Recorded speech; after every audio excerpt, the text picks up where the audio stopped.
সমস্যার সমাধান হয়ে যাবে। আপনার কর্ম কি? ধর্মের আশ্রয় কেন নেবেন?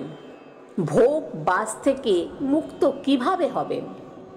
নমস্কার বন্ধুরা, সেবা দৃষ্টি চ্যানেলে সকলকে জানাই স্বাগত। আমাদের আজকের আলোচনার বিষয় হল সত্য ও ধর্মের কথা গীতার ভাষায়। মহাভারতের অংশ শ্রীমদ্ ভগবদ গীতায় শুধুমাত্র এক ধর্মগ্রন্থ নয়, এটি একটি জীবন দর্শন। আজ আমরা আলোচনা করব কিভাবে গীতায় জ্ঞান আমাদের জীবনে সত্য ও ধর্মের পথে চলার প্রেরণা দেয়। শ্রীমদ্ ভগবদ গীতা হল কুরুক্ষেত্রের যুদ্ধে ময়দানে অর্জুন শ্রীকৃষ্ণের মধ্যে এক অতুলনীয় আলোচনা। শ্রীকৃষ্ণ অর্জুনকে জীবনের প্রকৃত সত্য ও ধর্ম সম্পর্কে দীক্ষা দেন। গীতার মূল বাক্য কি? এটি আমাদের শেখায় নিজস্ব কর্মে অটল থাকা, মোহ এবং ভয়ে পরাজিত না হওয়া এবং ঈশ্বরের প্রতি সম্পূর্ণ ভক্তি স্থাপন করা। গীতার 18টি অধ্যায়ে এই বার্তাগুলি বিভিন্ন অঙ্গিকে ব্যাখ্যা করা হয়েছে। গীতার সত্য ও ধর্মকে কিভাবে ব্যাখ্যা করা হয়েছে তাই আজ বলবো। কিন্তু এটি জানার আগে এই চ্যানেলে যারা নতুন তারা অবশ্যই চ্যানেলটিকে সাবস্ক্রাইব করুন এবং পাশে থাকা বেল বাটন প্রেস করুন এরকম নতুন নতুন তথ্যকথার নোটিফিকেশন পেতে। আর আমার কথাগুলো ভালো লাগলে অবশ্যই একটা লাইক করুন এবং শেয়ার করুন, যাতে তারাও কথাগুলো শুনে উপকৃত হয়। আর কমেন্টে জয় শ্রীকৃষ্ণ, রাধে রাধে লিখতে ভুলবেন না। তাহলে চলুন শুরু করা যায়। গীতায় সত্য মানে হলো আমাদের নিজস্ব সত্তার পরিচয় জানা। শ্রীকৃষ্ণ বলেন আত্মা অবিনশ্বর, আমরা কেবল দেহ নই, আমরা আত্মা। তাই সত্যের পথে চলা মানে আত্মার প্রকৃত প্রকৃতি উপলব্ধি করা। শ্রীমদ্ ভগবদ গীতায় শ্রীকৃষ্ণ অর্জুনকে জীবনের গভীর সত্য ও ধর্মের মর্ম বোঝাতে বিভিন্ন উপমা ও শিক্ষার আশ্রয় নিয়েছেন। একবার এক গ্রামে সত্যনিষ্ঠ এক ব্রাহ্মণ বাস করতেন, যিনি সর্বদা সত্য কথা বলতেন এবং ধর্মের পথে চলতেন। গ্রামের লোকেরা তাকে অত্যন্তই শ্রদ্ধা করত। একদিন কিছু ডাকাত গ্রামে এসে লুকিয়ে থাকা এক ব্যক্তিকে খুঁজতে লাগলো। তারা ব্রাহ্মণের কাছে এসে তাকে জানতে চাইল যে তুমি কি দেখেছো আমরা যাকে খুঁজছি সে কোথায় লুকিয়ে রয়েছে? ব্রাহ্মণ সত্যবাদী ছিলেন, কিন্তু তিনি জানতেন যে সত্য বললে নিরীহ ব্যক্তির প্রাণহানি হতে পারে। তিনি কিছুক্ষণ চিন্তা করে বললেন, আমার চোখ সব কিছু দেখে, কিন্তু আমি যা দেখেছি তা বলতে পারি না। ডাকাতরা তার কথা বুঝতে না পেরে অন্যত্র চলে গেল। এই ঘটনার মাধ্যমে শ্রীকৃষ্ণ বোঝাতে চেয়েছেন যে সত্য সর্বদা মূল্যবান, কিন্তু কখনো কখনো পরিস্থিতি অনুযায়ী বিবেচনা করা উচিত। ধর্মের পথে চলতে গিয়ে কেবলমাত্র নিয়ম মেনে চলাই নয়, বরং বিবেক ও প্রজ্ঞার ব্যবহারও সমান গুরুত্বপূর্ণ।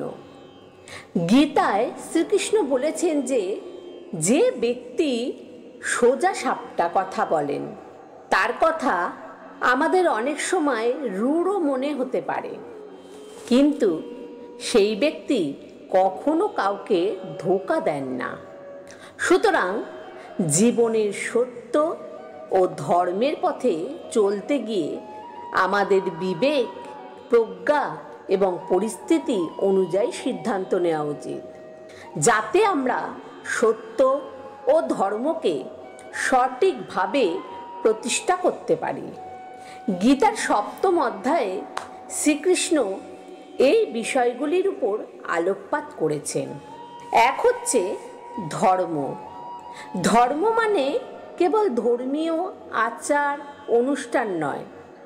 গীতার ভাষায় ধর্ম হলো নিজের কর্তব্য পালন, নিজের জীবন, পরিবার, সমাজ এবং ঈশ্বরের প্রতি যে দায়িত্ব তা সঠিকভাবে পালন করাই ধর্ম। একটি ছোট্ট গ্রামে রমন নামে এক যুবক বাস করত।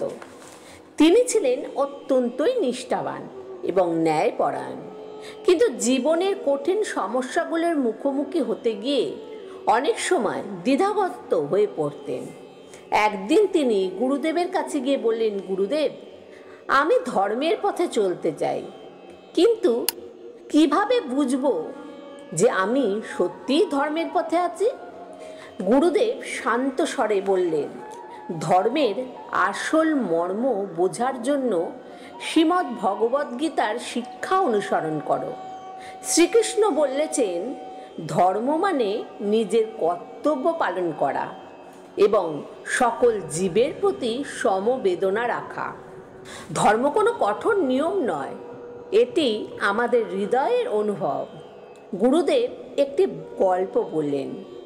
কুরুক্ষেত্রের যুদ্ধক্ষেত্রে অর্জুন যখন দ্বিধাগ্রস্ত হয়ে পড়েন, শ্রীকৃষ্ণ তাকে ধর্ম মানে নিজের স্বধর্ম পালন করার কথা বলেন।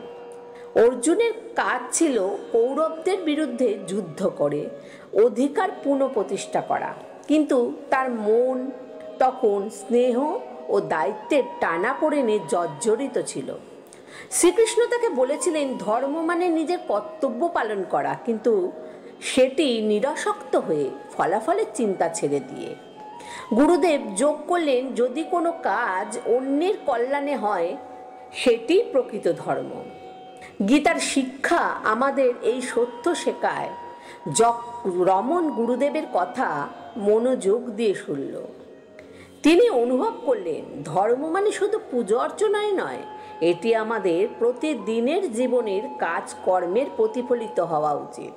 তিনি প্রতিজ্ঞা করলেন, জীবনের যাই ঘটুক তিনি সর্বদা তার কর্তব্যে পালন করবেন এবং সকলের প্রতি সদয় থাকবেন। এইভাবেই রমন বুঝতে পারল, গীতার ভাষায় ধর্ম মানে নিজের কর্তব্য পালন করা, জীবনের প্রতি দায়িত্বশীল হওয়া এবং সকলের মঙ্গলের কথা চিন্তা করা। শ্রীকৃষ্ণের এই শিক্ষা তার জীবনের দিশারি হয়ে রইল। শ্রীকৃষ্ণ বলেন, স্বধর্মে নিধনং স্নেহ, পরধর্মে ভয়াবহ। অর্থাৎ নিজের ধর্ম বা কর্তব্য পালন করা সর্বদাই শ্রেয়, অন্যের পথ অনুসরণ করলে তা ভয়াবহ হতে পারে। গীতার শিক্ষা কিভাবে আমাদের দৈনন্দিন জীবনের প্রাসঙ্গিক। এক হচ্ছে কর্মযোগ। কর্ম করো, ফলের আশা করো না। গীতা এই বার্তা আজও কতটা গুরুত্বপূর্ণ। নিজের কাজটি নিষ্ঠার সঙ্গে করুন, ফল নিয়ে দুশ্চিন্তা করবেন না। শ্রীমদ্ ভগবদ্গীতায় শ্রীকৃষ্ণ কর্মযোগের মাধ্যমে নিষ্কাম কর্মের শিক্ষা দিয়েছেন। এই শিক্ষার প্রতিফলন দেখতে পাই নিম্নলিখিত গল্পে। এক গ্রামে রামু নামে এক কৃষক বাস করতেন। তিনি প্রতিদিন ভোরে উঠে নিজের জমিতে পরিশ্রম করতেন এবং সৎভাবে জীবনযাপন করতেন। রামু বিশ্বাস করতেন সৎকর্মই জীবনের সঠিক পথ। একদিন গ্রামের মন্দিরে এক সাধু এলেন এবং গীতার উপদেশ দিতে শুরু করলেন। তিনি বললেন, শ্রীকৃষ্ণ বলেছেন, কর্ম করো, ফলের আশা করো না। নিষ্কাম কর্মই মুক্তির পথ।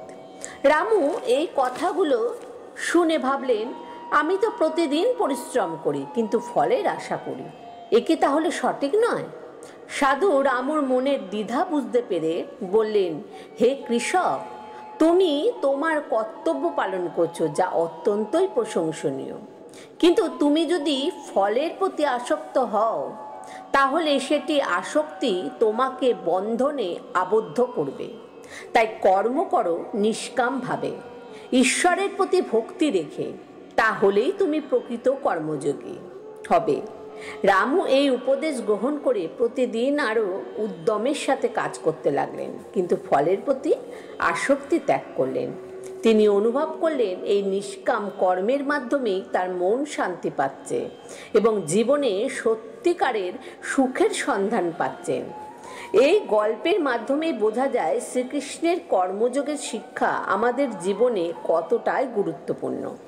নিষ্কাম কর্মের মাধ্যমে আমরা জীবনের প্রকৃত সুখ ও শান্তি লাভ করতে পারি। বন্ধুরা, আজ এই পর্যন্ত। আমার কথাগুলো ভালো লাগলে অবশ্যই একটা লাইক করুন এবং শেয়ার করুন। ধন্যবাদ।